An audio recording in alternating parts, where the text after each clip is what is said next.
Le 23 juin, le drapeau nazi flotte sur Paris. De bon matin, à 6 heures, l'homme qui a envahi la moitié de l'Europe avec son armée commence sa tournée. Les rues de Paris sont vides. Hitler est étrangement silencieux pour un dictateur à l'apogée de son despotisme. La France vient d'être conquise.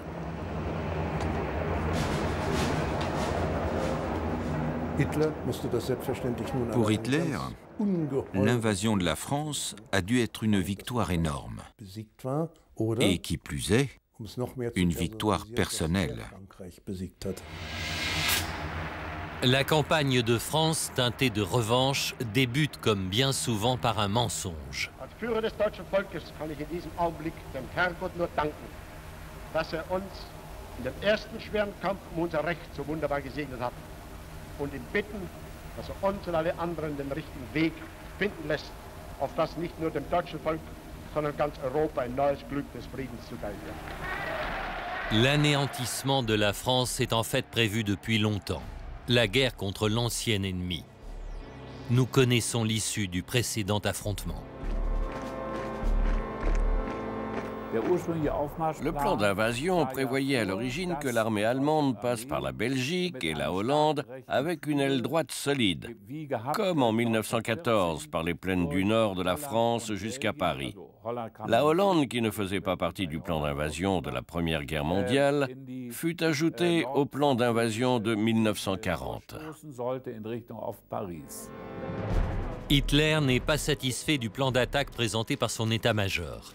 Un officier suggère un nouveau plan qui n'est pas approuvé par ses supérieurs. Il s'appelle Erich von Manstein. Hitler déterre le plan Manstein. L'attaque venant du nord n'est qu'une feinte. L'objectif est de réaliser une percée des divisions blindées par l'Est dans les Ardennes. L'opération coup de faucille, à travers des régions quasiment infranchissables, est très délicate. Hitler reporte la date de l'attaque 29 fois. Frankreich erledigt, dann wäre die Weltgeschichte anders gelaufen. So musste ich bis zum 1940 warten und das ging ihm leider vor Mai. Der 10. Mai war der erste schöne Tag.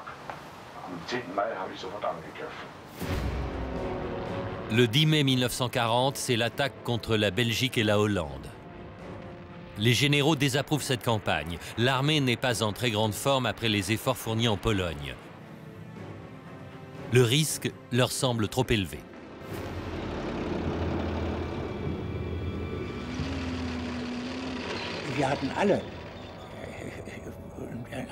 Nous avions un peu peur. On ne savait pas comment ça allait finir, parce qu'on devait respecter un calendrier strict dans le cadre de l'opération coup de faucille. Nous savions tous que si nous ne passions pas Maastricht dans l'après-midi du 13, le plan échouerait. Mais la Wehrmacht envahit la moitié de l'Europe.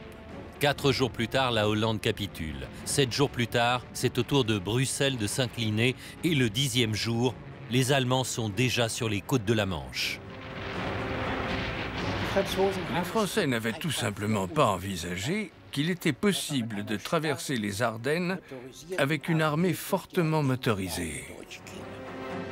Les Allemands encerclent toute l'expédition de l'armée anglaise avant Dunkerque. Et soudain, une autre surprise. Hitler fait stopper les chars. Il laisse les troupes anglaises s'échapper. 340 000 hommes traversent la Manche. Les Allemands conquièrent une côte vide. Une étrange décision de la part du chef militaire.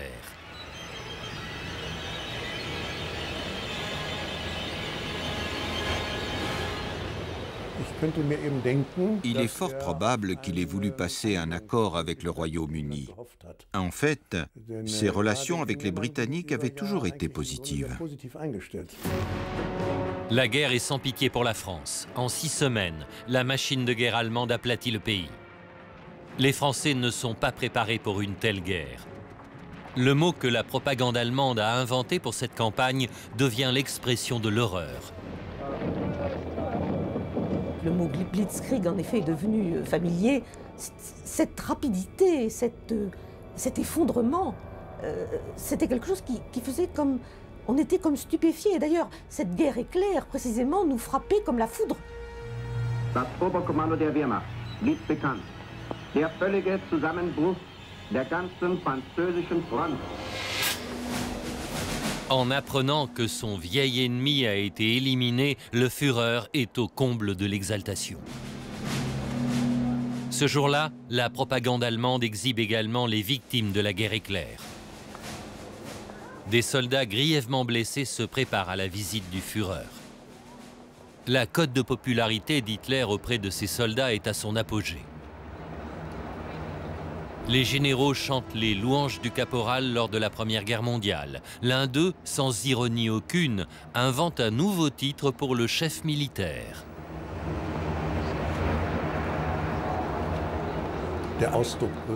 Il le surnomma le plus grand chef militaire de tous les temps.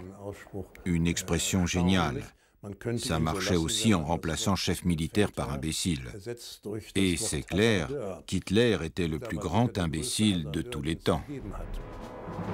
Hitler prend tous les risques, attirant par la ruse les Français dans les forêts de Compiègne, où en 1918, le destin de l'Empire allemand avait été scellé. Cette fois, ce sont les Français qui capitulent. Hitler fera seulement une courte apparition. Dans l'esprit d'Hitler, c'était destiné à humilier les Français, à humilier la France, certainement. Et voir des croix gammées, des drapeaux à croix gammées sur tous les monuments publics, à Paris, c'était vraiment terrible. Il organise un défilé gigantesque sur les Champs-Élysées. Hitler arrive tôt le matin à Paris, discrètement.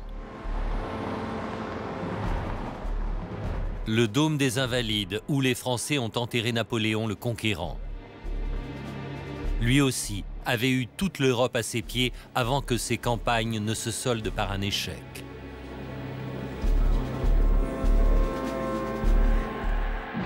Hitler continue sa marche triomphante jusqu'à Berlin. Il est au sommet de son pouvoir. Les gens priaient Hitler. Ils priaient non pas pour Hitler, mais ils priaient Hitler lui-même.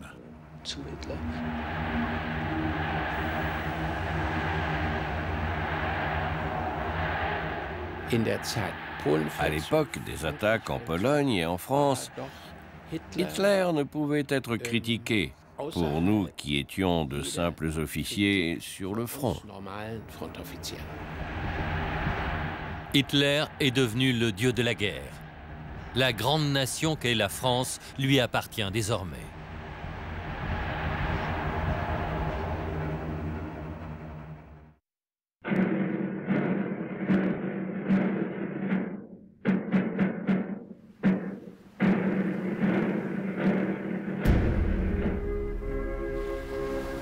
The battle of Britain is about to begin.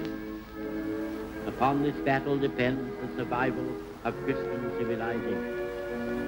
Hitler knows that he will have to break us in this island or lose the war. If we can stand up to him, all Europe may be freed, and the life of the world may move forward into broad, sunlit upland. Let us therefore brace ourselves to our duty. So bear ourselves that if the British Empire and its commonwealths last for 1,000 years, men will still say, this was their finest hour. À cette époque, les nazis ont conquis la majeure partie de la Tchécoslovaquie, la moitié de la Pologne, l'Albanie, le Danemark, la Norvège, la Hollande, la Belgique et une grande partie de la France. Avec l'aide de leurs alliés, les fascistes en Italie, les nazis contrôlent presque tout le continent. Mais Hitler est obnubilé par l'idée d'accroître son régime de terreur. Sa prochaine cible, le Royaume-Uni. Durant la bataille de Dunkerque, les nazis ont l'occasion de terrasser les forces alliées, mais ils échouent.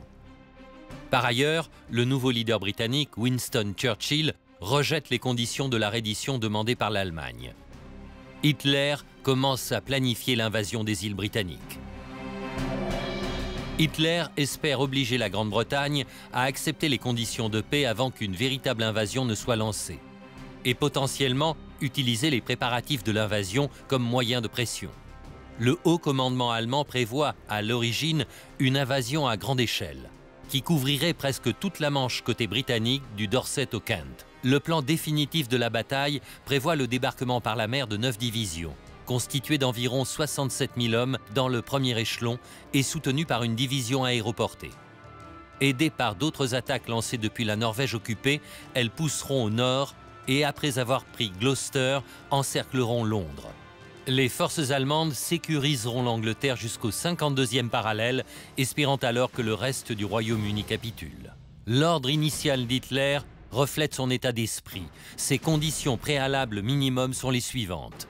Le moral de la Royal Air Force doit être brisé afin de l'empêcher d'opposer une force de résistance à la traversée allemande. Les mines britanniques doivent être balayées hors de la Manche au point de passage du côté anglais et le détroit de Douvres sera barré aux deux extrémités par des mines allemandes. La zone côtière entre la France occupée et l'Angleterre sera maîtrisée par l'artillerie lourde. La Royal Navy doit être monopolisée par les batailles dans la mer du Nord et la Méditerranée afin de l'empêcher d'intervenir dans la traversée. Les escadrons anglais doivent être endommagés ou détruits par des attaques aériennes ou par des torpilles. Le succès de l'invasion est ainsi placé entre les mains du commandant de marine Erich Raeder et du commandant de la Luftwaffe Hermann Göring. La principale difficulté pour la Wehrmacht, c'est la différence entre la Kriegsmarine et la Royal Navy. La Kriegsmarine a perdu la plupart de ses navires de surface moderne pendant la campagne de Norvège. Les sous-marins allemands, l'arme la plus redoutable de la Kriegsmarine, ne sont pas adaptés à des opérations dans les eaux peu profondes de la Manche. La Royal Navy ne peut cependant pas engager la totalité de sa force navale pour affronter la Kriegsmarine, la majeure partie de la flotte étant déjà engagée dans l'Atlantique et la Méditerranée. La flotte territoriale britannique a malgré tout un gros avantage en termes de capacité. Cette disproportion entre les forces navales britanniques et allemandes, ajoutée à la traversée des 34 km de la Manche, rend l'invasion peu envisageable. La flotte française, l'une des plus puissantes et modernes au monde, aurait pu faire pencher la balance en faveur des Allemands s'ils en avaient eu le commandement. Mais quelques mois auparavant, des bombardiers britanniques ont détruit la flotte française à Mers-el-Kébir, justement pour éviter qu'elle ne tombe aux mains des Allemands. Les Allemands restent convaincus de l'impact qu'aurait un bombardement stratégique. Et Göring voit la bataille comme une opportunité de démontrer ce dont la Luftwaffe est capable. Toutefois, la force aérienne de Göring ne dispose pas de bombardiers assez puissants pour remplir ce genre de mission. Par ailleurs, la Luftwaffe doit maintenant affronter un adversaire sérieux, comme elle n'en a pas rencontré auparavant. La Royal Air Force est une force aérienne considérable, parfaitement coordonnée et très bien approvisionnée. La Luftwaffe n'a pas encore été mise à l'épreuve. Août 1940, le plan est prêt. Les forces de débarquement sont en place. Elles attendent que la puissante Luftwaffe balaie du ciel la Royal Air Force au sud de l'Angleterre. Le plan prévoit que les attaques auront pour premier objectif les aérodromes près de la côte, puis s'enfonceront peu à peu à l'intérieur des terres pour se rapprocher de Londres et des bases aériennes qui protègent la capitale. L'invasion débute ainsi par des frappes groupées contre les aérodromes sur tout le sud de l'Angleterre. La Luftwaffe annonce avoir détruit 84 avions et 8 bases aériennes. En réalité, c'est un échec.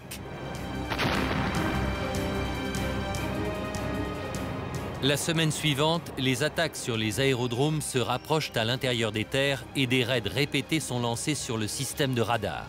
Le 15 août sera la journée au cours de laquelle la Luftwaffe effectuera le plus grand nombre de sorties aériennes lors de cette campagne. Le même jour, a lieu l'invasion la plus importante sur la côte nord de l'Angleterre. Croyant à tort que les forces aériennes sont concentrées dans le sud, les raids en provenance du Danemark et de la Norvège rencontrent une forte résistance. Les bombardiers allemands, insuffisamment escortés, sont abattus en grand nombre. Le 18 août est le jour le plus terrible pour les deux camps, qui enregistrent le plus de pertes. Les combats harassants, l'épuisement et la météo interrompent les opérations pour le reste de la semaine. ce qui donne la possibilité à la Luftwaffe de changer de tactique pour gagner la bataille de l'air. En effet, Göring change sa stratégie. Il décide de se concentrer sur le bombardement des usines d'aviation, des équipements industriels et des villes britanniques. Mais cette bataille ne fait que commencer. If tonight the people of London were asked to cast their votes as to whether a convention should be entered into to stop the bombing of all cities, an overwhelming majority would cry, no, we will mete out to the Germans the measure, and more than the measure, they have meted out to us.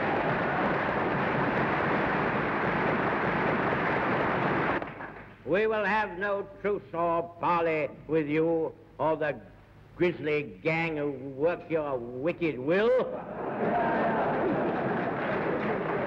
You do your worst, and we will do our best.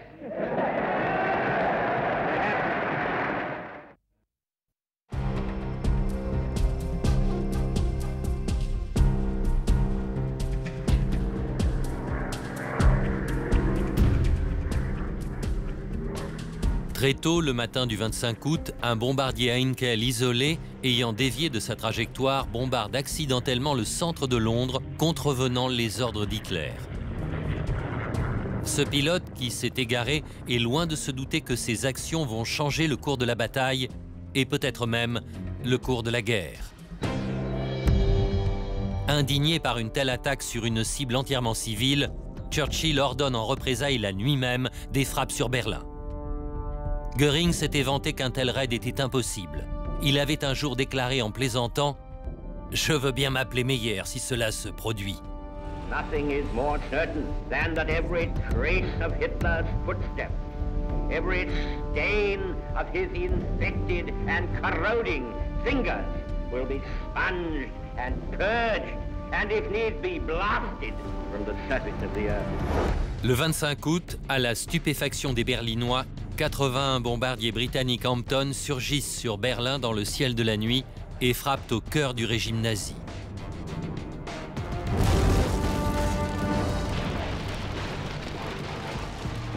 Cette frappe militaire était soi-disant impossible. Et les Berlinois appellent alors Göring Meyer, ce qui est une insulte extrême pour le leader antisémite. Göring promet que cela ne se reproduira pas. Mais les frappes se succèdent. Ces missions sont inutiles sur le plan militaire, mais les Britanniques frappent les nazis dans ce qui est probablement leur point le plus vulnérable, l'ego d'Hitler. Il ne peut pas permettre qu'une telle intrusion dans la patrie reste sans réponse. Hitler prend immédiatement la parole à la radio pour déclarer « Si les Britanniques bombardent nos villes, nous raserons les leurs ». Et contre l'avis de ses généraux, il donne l'ordre à Göring de lancer une campagne de bombardement sans pitié sur Londres. C'est une décision impulsive, mais qui n'est pas dénuée de stratégie.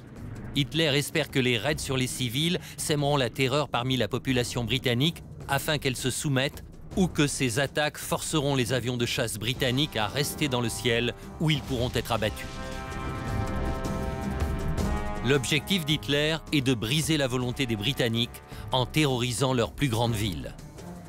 La Luftwaffe avait déjà commencé à bombarder des villes britanniques avant ce changement de stratégie, tuant plus de 1250 civils durant les mois de juillet et d'août. Mais à partir du 7 septembre, la chasse est ouverte. Les docks de l'East End de Londres sont une cible privilégiée. Et les jours suivants, les bombardements massifs se succèdent encore et encore. Certains de ces raids n'ont pas de cible spécifique, permettant à la Luftwaffe de larguer leurs bombes au hasard. La Royal Air Force intervient dans la bataille de l'air en bien plus grand nombre que ne l'avaient anticipé les Allemands. Les Big Wing du groupe 12 sont déployés pour la première fois, terrorisant les pilotes allemands.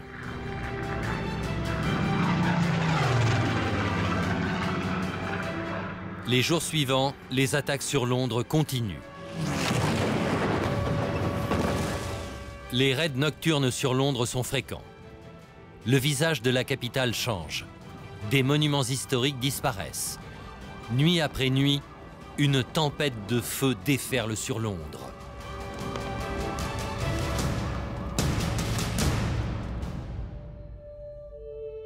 Au fil des jours, la ville tombe en ruine.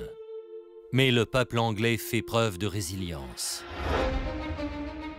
L'interruption des bombardements des bases aériennes offre à la Royal Air Force un répit crucial. Ce changement lui permet de souffler. Ce sera le tournant décisif de la bataille. Quand les avions allemands changent de cible pour bombarder Londres, ils deviennent moins efficaces en raison de la distance qu'ils doivent parcourir. Les chasseurs allemands ont une capacité de réservoir limitée et quand ils parviennent à la capitale, il ne leur reste plus que 10 minutes de temps de vol avant de rentrer chez eux.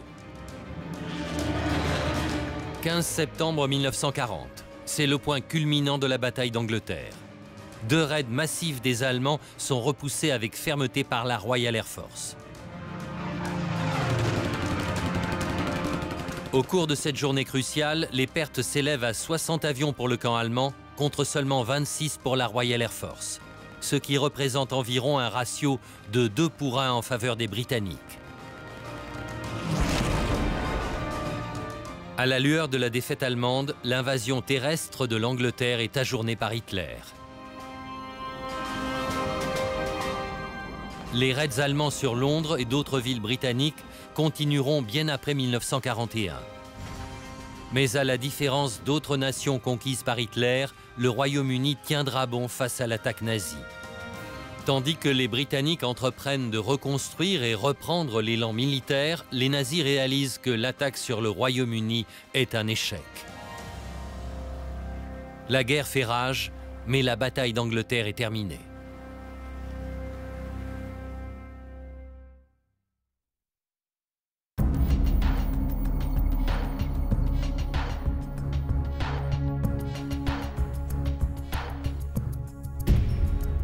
Alors que les militaires britanniques ont engagé les forces de l'Axe en Europe et en Afrique, et tandis que la Luftwaffe bombarde continuellement les cibles civiles, l'approvisionnement apporté par le Canada et les États-Unis est crucial si l'Angleterre veut continuer l'effort de guerre. Pour protéger les routes de l'approvisionnement, les Britanniques ont adopté un système de convoi pour les navires de commerce afin qu'ils traversent l'Atlantique en sécurité. Les nazis, armés à la fois de cuirassés et de sous-marins, vont mener une longue et dangereuse bataille pour tenter de paralyser la capacité de combat du Royaume-Uni. Celle-ci sera surnommée la bataille de l'Atlantique. Les convois sont composés généralement de 30 à 70 navires marchands, pour la plupart non armés. Les nazis utilisent des avions de reconnaissance à long rayon d'action pour localiser les convois, puis déploient les sous-marins pour les capturer ou les détruire.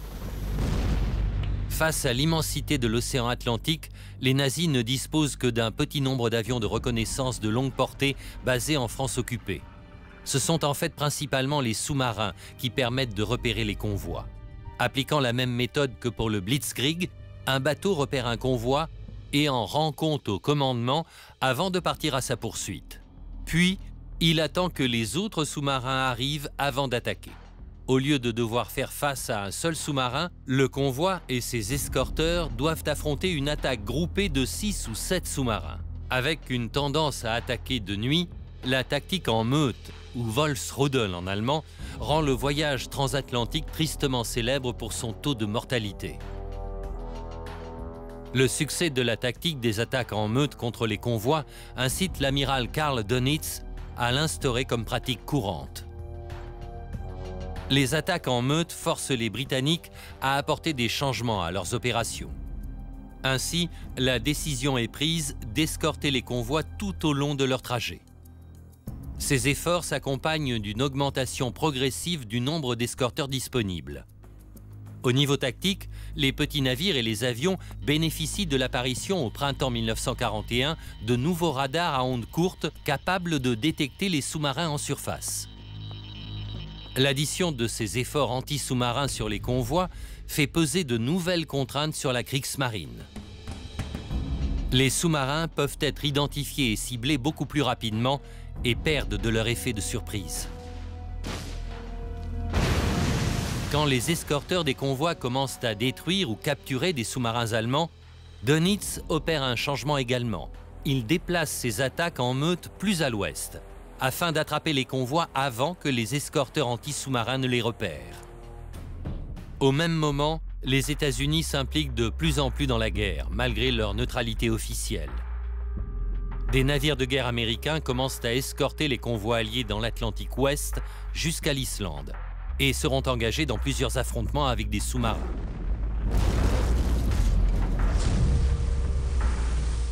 Bien que les navires de guerre alliés ne parviennent pas à couler les sous-marins en grand nombre, il y aura quelques victoires et la plupart des convois parviennent à éviter les attaques. L'attaque sur Pearl Harbor et la déclaration de guerre de l'Allemagne aux États-Unis qui s'ensuit changent considérablement la donne. Dönitz prévoit rapidement d'attaquer les expéditions sur la côte est des États-Unis. La Kriegsmarine possède seulement 12 sous-marins capables de faire le long voyage jusqu'à la côte est des États-Unis. Et la moitié ont été retirés sur les ordres d'Hitler pour résister aux forces britanniques dans la Méditerranée. Les États-Unis, qui n'ont pas l'expérience d'une guerre navale sur leur propre rivage, n'ordonnent pas l'extinction des usines côtières. Les sous-marins qui se tiennent juste à l'écart du rivage du littoral de l'Atlantique se jettent sur les bateaux dont les silhouettes se découpent dans la lumière des villes. Été 1942. L'amiral Ernest King, commandant en chef de la flotte américaine et chef des opérations navales, institue un système de convoi afin d'assurer une protection proactive à partir de tous les ports américains. Cette tactique mène rapidement à la perte de 7 sous-marins allemands.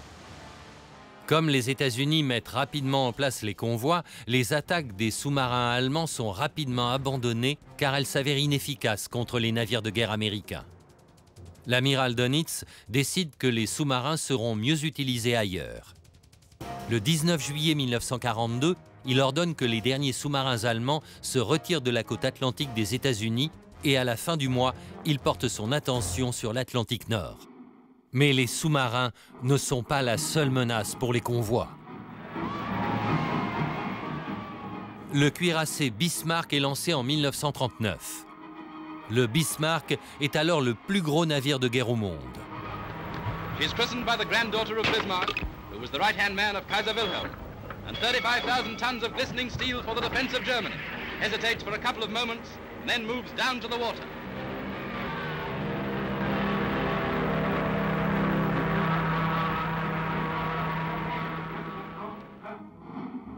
Les nazis ont prévu de créer une flotte de navires de guerre gigantesques et redoutables comme le Bismarck afin d'anéantir la Royal Navy.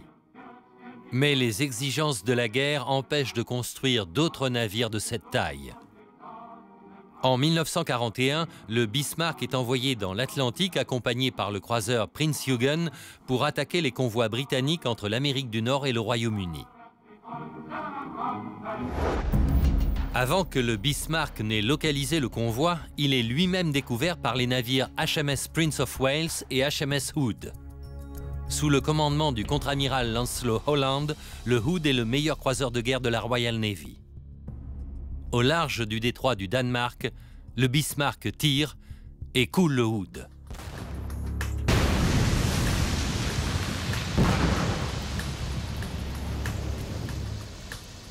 Le navire est coupé en deux.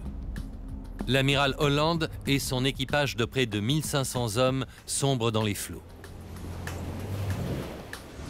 Churchill veut laver cet affront et lance son mot d'ordre désormais célèbre « Couler le Bismarck ». Les Britanniques lancent toutes leurs unités disponibles à la poursuite du gigantesque cuirassé. Finalement, ils rattrapent le Bismarck.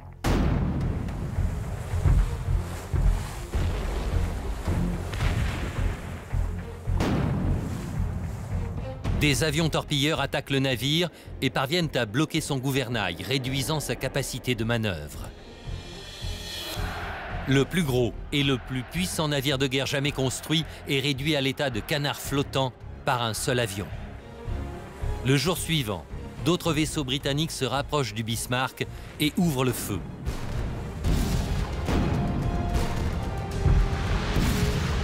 Le navire de guerre géant d'Hitler est bombardé sans interruption pendant plus de 30 minutes jusqu'à ce qu'il devienne inopérable. Le Bismarck ne sera pas capturé. L'ordre de faire couler le navire par sabordage a été donné. Sur un équipage de 2400 marins, seuls 110 seront sauvés.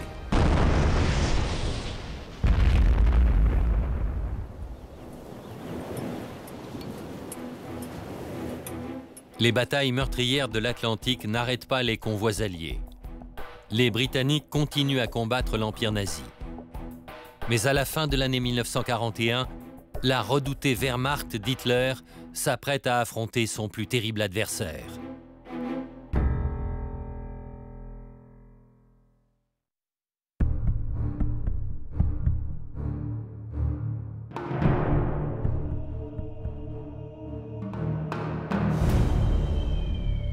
« 22 juin 1941, 3 heures du matin. La Wehrmacht allemande attaque une bande de terre longue de 1600 km. L'opération Barbarossa est en marche. Ils furent totalement pris par surprise. Totalement. La première cible, Brest-Litovsk. Les Soviétiques opposent une résistance acharnée mais désespérée. Les quelques unités qui continuèrent à combattre le firent vraiment avec beaucoup de courage. Souvent, ils venaient même se battre en pyjama. Des grenades sont lancées contre les vieux murs. La vieille forteresse résiste pendant 10 jours. On nous tirait dessus non-stop. Sur un bataillon entier, seule une douzaine de personnes survécurent. Quelques minutes après l'attaque, les premiers rapports parviennent à Moscou. L'information est fragmentée car de nombreuses lignes de communication ont été endommagées.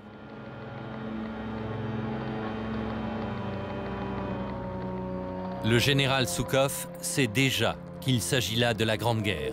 Il alerte Staline. Staline reste incrédule en entendant les nouvelles annonçant la guerre. Il pense qu'il ne s'agit que d'une provocation. Staline se trompe. Hitler a l'intention de décimer l'Empire soviétique en moins de 3 mois, avec une supériorité militaire totale. Dès le premier jour de l'invasion, les chars allemands progressent de 50 km à l'intérieur du pays. Staline ignore tous les signes annonciateurs de l'attaque. Staline réfléchissait logiquement, étant donné qu'Hitler était déjà en guerre contre l'Angleterre et la France. On savait déjà de quel côté les États-Unis allaient pencher. Hitler devait donc utiliser toute sa force pour se battre contre l'Ouest. Dans ces conditions, Staline pensait qu'il était impossible qu'Hitler attaque l'Union soviétique. De plus, les Soviétiques avaient respecté toutes les clauses du pacte germano-soviétique. Le jour de l'attaque, la propagande de Goebbels veut faire croire que l'attaque s'apparente à de la défense. Beaucoup le croient. On pouvait voir que les Russes s'étaient préparés à attaquer, mais ils n'avaient pas eu le temps de construire leur ligne de défense. Nous avions quelques jours d'avance sur eux.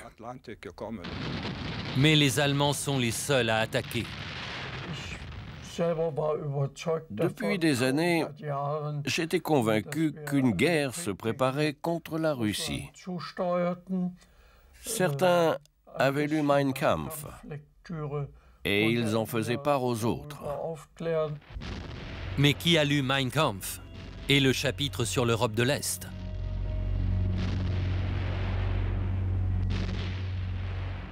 Sur la formation d'un grand empire germanique s'étendant de l'océan Atlantique au massif de l'Oural, sur le concept d'espace vital, sur le sang et les territoires, sur la guerre de survie des idéologies et des races, sur la croisade contre les Juifs et le bolchevisme, et sur l'invasion de la Russie. Hitler fait une brève apparition sur le front et se félicite tant que les prédictions promettent la victoire. La campagne contre l'Union soviétique est la plus grande opération militaire allemande de la Deuxième Guerre mondiale. C'est une bataille d'encerclement. Des armées soviétiques entières sont massacrées. J'étais à Bialystok-Minsk. Ma division, qui était au sud, avait pour mission de couper les voies de secours des Russes.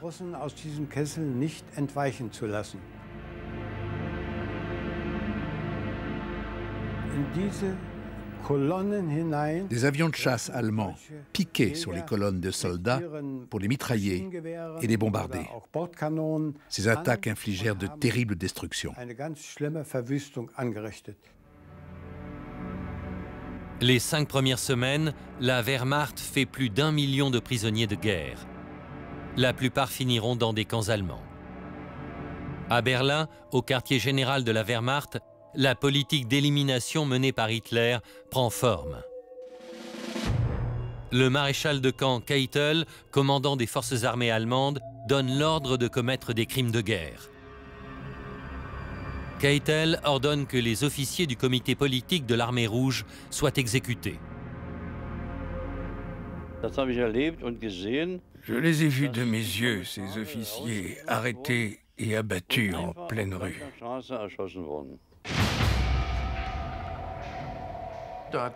Notre général nous a dit au moment du départ, nous ne commettrons pas de crimes. Nous savions ce que cet ordre voulait dire.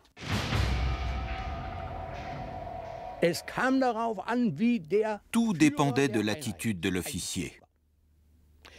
S'il était un homme d'honneur et quelqu'un de responsable qui refusait de commettre des choses abominables, il était soutenu par ces hommes. Si d'un autre côté il était un nazi, il trouvait toujours des soldats pour soutenir ce genre d'attitude. En fait, tout dépendait des officiers. Himmler et Heydrich font procéder à des massacres bien organisés par le biais de soi-disant troupes d'action.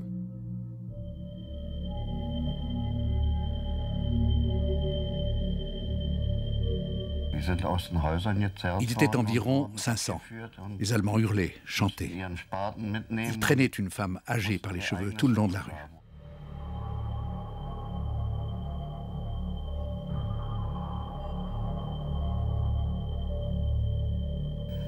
Puis ils l'ont abattue.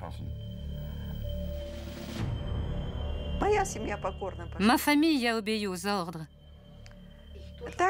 Ils les ont tués un par un, pendant plusieurs jours.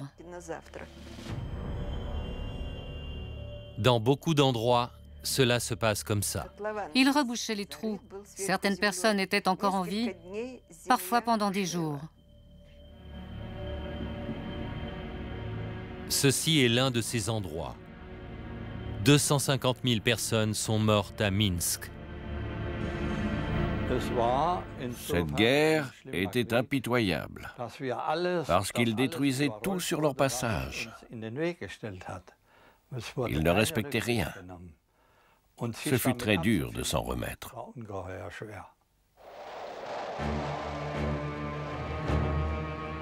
À l'hiver 1941, l'armée allemande interrompt son avance juste avant Moscou. La politique d'élimination instigée par Hitler se poursuit.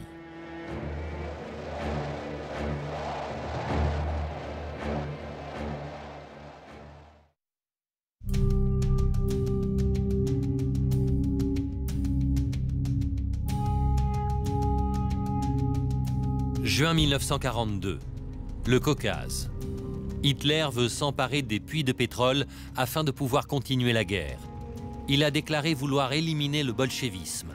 Il poursuit son idée fixe d'un empire germain dominant le monde.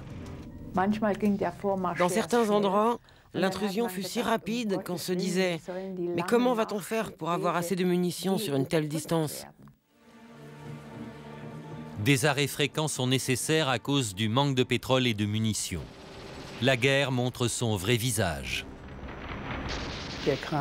Il est venu en courant vers moi et m'a dit « Je suis blessé ».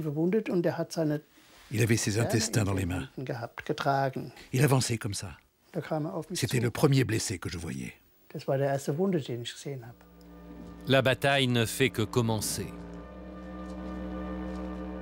Dès que les soldats atteignent le Don, Hitler divise les troupes en deux. Le groupe d'armée B fait route sur Stalingrad et le groupe d'armée A vers le pétrole. Mais Staline a déjà détruit les puits de pétrole.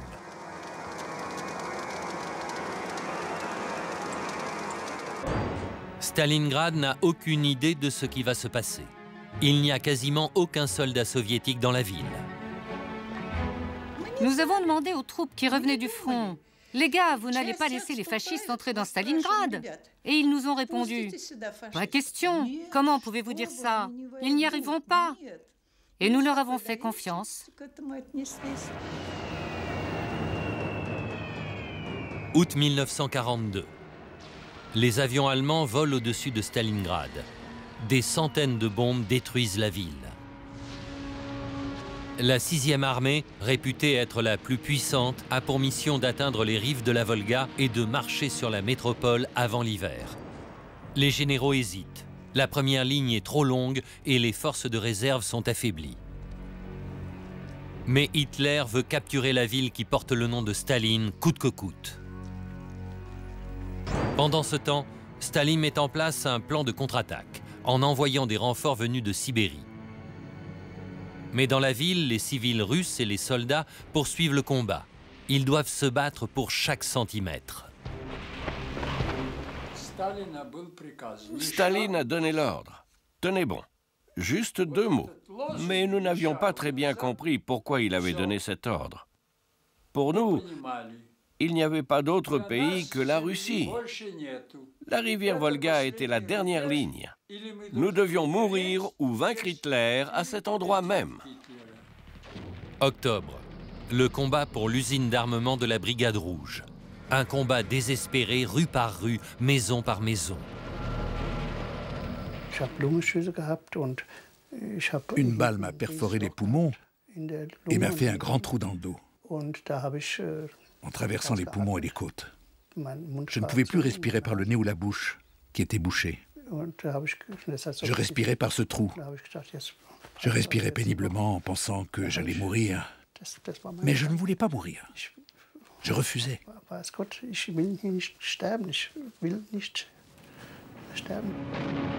Bientôt, l'armée entière est perdue. 19 novembre. C'est la contre-attaque. Les forces soviétiques, nouvelles et fraîches, attaquent les forces allemandes mal équipées. Malgré une résistance farouche, les Russes encerclent la poche. 300 000 hommes sont piégés. Hitler demande aux soldats de tenir bon. Göring promet un ravitaillement aérien, une idée folle. Nourriture, pétrole, munitions. Impossible de faire parvenir quoi que ce soit dans la poche.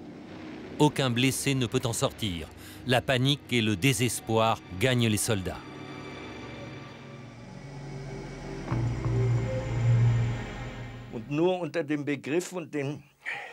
Mon seul objectif était de sortir les soldats de là. Sinon, ils étaient perdus. Je ne peux pas oublier les cris, les gémissements, les grognements. Seul le bruit du moteur couvrait ces bruits.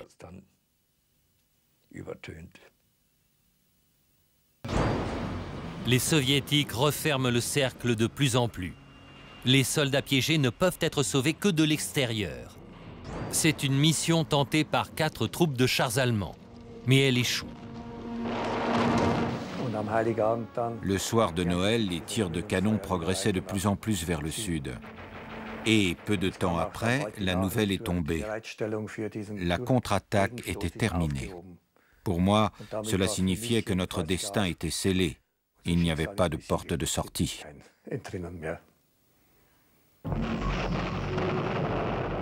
Noël à Stalingrad, sans armistice. Il fait moins 40 degrés. Le froid et la faim font plus de morts que les combats.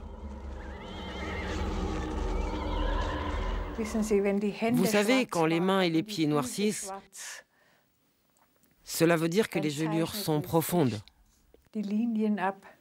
Et à ce stade, il faut amputer. L'amputation était inévitable. On ne pouvait rien faire d'autre. Janvier 1943. L'armée rouge commence le compte à rebours final. Dans la poche, on se bat juste pour survivre. L'armée allemande est près de la fin. Les chevaux, qui étaient morts depuis plusieurs semaines, ont commencé à gonfler et à se décomposer. Nous les avons fait exploser avec des grenades pour cuire les morceaux de viande déchiquetés dans la neige fondue. Dès lors, c'est la mort qui règne.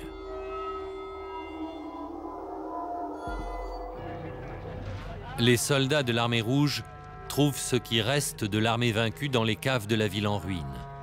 Seuls quelques survivants sont retrouvés, épuisés et affamés. Stalingrad est plus qu'une victoire pour les Soviétiques. Le mythe de l'infaillibilité de la Wehrmacht est sérieusement ébranlé. On ne pouvait qu'avoir pitié de ces gens. Ils étaient à moitié congelés, fatigués et affamés. Beaucoup pleuraient. Ils comprenaient ce qui leur était arrivé. En fait, ils auraient tous dû être emmenés à l'hôpital. Je n'ai vu aucun soldat allemand en bonne santé là-bas.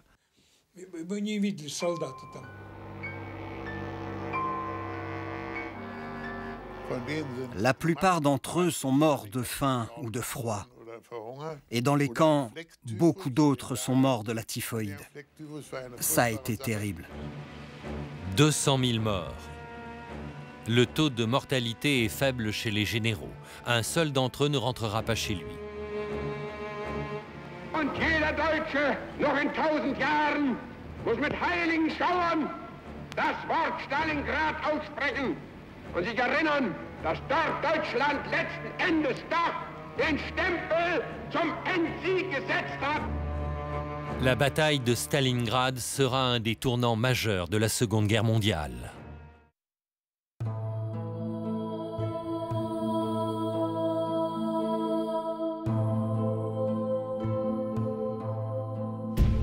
Été 1943. Un rapport est transmis au bureau de Heinrich Himmler. C'est un rapport sur l'élimination du ghetto de Varsovie. Il a été écrit par Jürgen Stroop, chef de la brigade SS, bras droit de Himmler à Varsovie. Ce rapport est constitué de photos, c'est un album d'horreur. Il contient une photo que personne ne pourra oublier, Le garçon de Varsovie. Le titre original de Stroop indiquait « Forcés hors de leur trou ». Stroop en parlait comme s'il s'agissait d'une opération de routine, une opération militaire. Ils n'étaient pas seulement des tueurs. Ils sont venus prendre les gens dans leur cachette. Des gens qui étaient affamés depuis des mois et qui vivaient leurs derniers jours. Septembre 1939. Les troupes d'Hitler entrent dans Varsovie. Dans leur ombre, les persécutions contre les Juifs débutent. Les vainqueurs se réjouissent. Un jour, alors que l'armée allemande avait déjà pénétré dans le pays, les soldats de la Wehrmacht se sont mis à couper les barbes des Juifs orthodoxes avec des ciseaux. Pas tous, mais beaucoup. 450 000 personnes sont enfermées dans un ghetto qui est prévu pour contenir 40 000 personnes. Des contrôles stricts sont imposés à l'entrée. À l'intérieur, ils ne peuvent qu'espérer que leur sort ne s'aggrave pas. Ces ghettos ne sont en fait que l'antichambre des camps de la mort.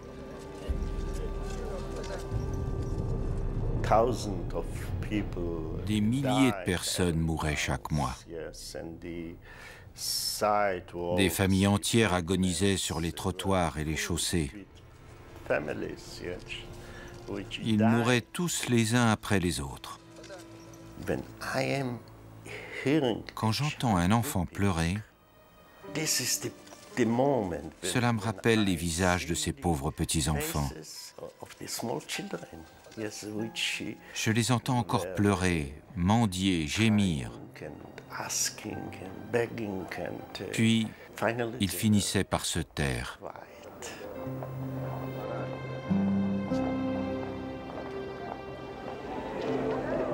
Une chasse aux enfants est lancée contre ceux qui font entrer clandestinement de la nourriture dans le ghetto à travers les égouts. Ils abattent et tuent tous les enfants qu'ils prennent. C'était une situation tragique. Les enfants ne savaient même pas ce qu'était une fleur, ce qu'était un arbre, ce qu'était un papillon, ce qu'était la liberté. Mais les enfants savent exactement ce qu'est la violence, comme ce jeune garçon. Aujourd'hui, on peut voir sa photo au mémorial de l'Holocauste Yad Vashem à Jérusalem. Quand je regarde la photo de cet enfant, bien sûr, c'est très impressionnant de voir un petit enfant face à un soldat. Il était tellement innocent.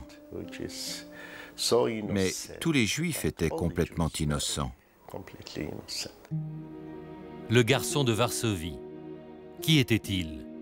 Probablement Zvi Nussbaum, qui vit à New York aujourd'hui. Il se souvient exactement comment il dut lever les mains devant l'assassin de sa famille.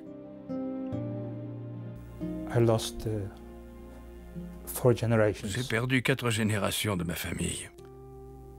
Mon frère qui avait 2 ans, mes parents, 3 de mes grands-parents et une arrière-grand-mère. Ils furent tous tués pendant l'Holocauste. Les seuls qui survécurent furent mon oncle et ma tante. Et à partir de ce moment, je fus tout le temps avec eux. Ils étaient comme mes parents. C'est seulement grâce à eux que je suis vivant aujourd'hui. Zvi semble avoir de la chance au départ. La famille, qui se cache en dehors du ghetto, a entendu parler de l'hôtel Polski. C'est un point de rendez-vous pour les Juifs qui ont des passeports internationaux. On leur promet le transport contre de l'argent. Ces passeports sont en vente au marché noir pour une fortune, mais personne ne s'envolera vers la liberté. La plupart des gens de l'hôtel Polski furent envoyés à Bergen-Belsen, puis ils furent envoyés à Auschwitz, et ils furent bien entendu tués. Ce fut en fait un piège cynique. Qu'ils soient du ghetto ou de l'hôtel Polski, peu importe, ils sont condamnés.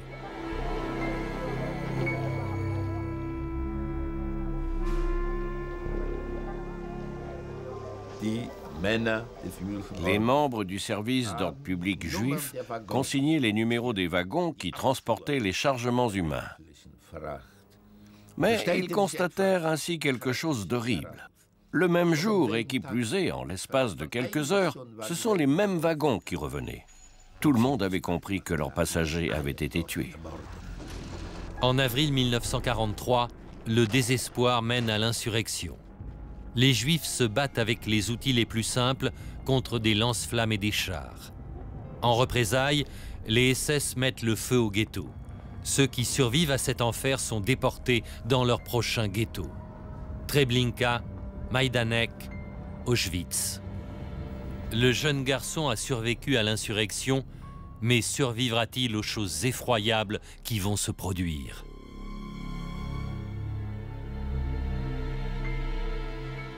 Ma tante se souvient qu'en fait j'étais habillé comme tous les petits garçons. Un chapeau, un manteau, c'est elle qui m'habillait en fait. J'avais moins de 8 ans.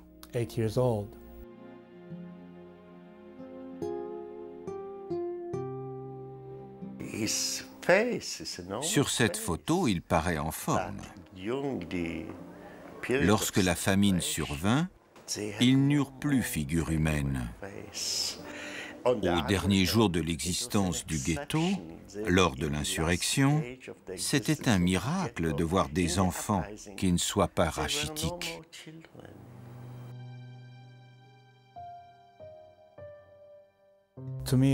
Pour moi, cette photo représente une journée de ma vie. Une journée horrible, mais juste une journée. Je préférerais que cette photo soit le symbole d'1,5 million d'enfants, plutôt que le mien. J'aimerais qu'1,5 million d'enfants juifs, se lèvent et disent « C'est moi sur cette photo ». 1,5 million d'enfants ne survivront pas.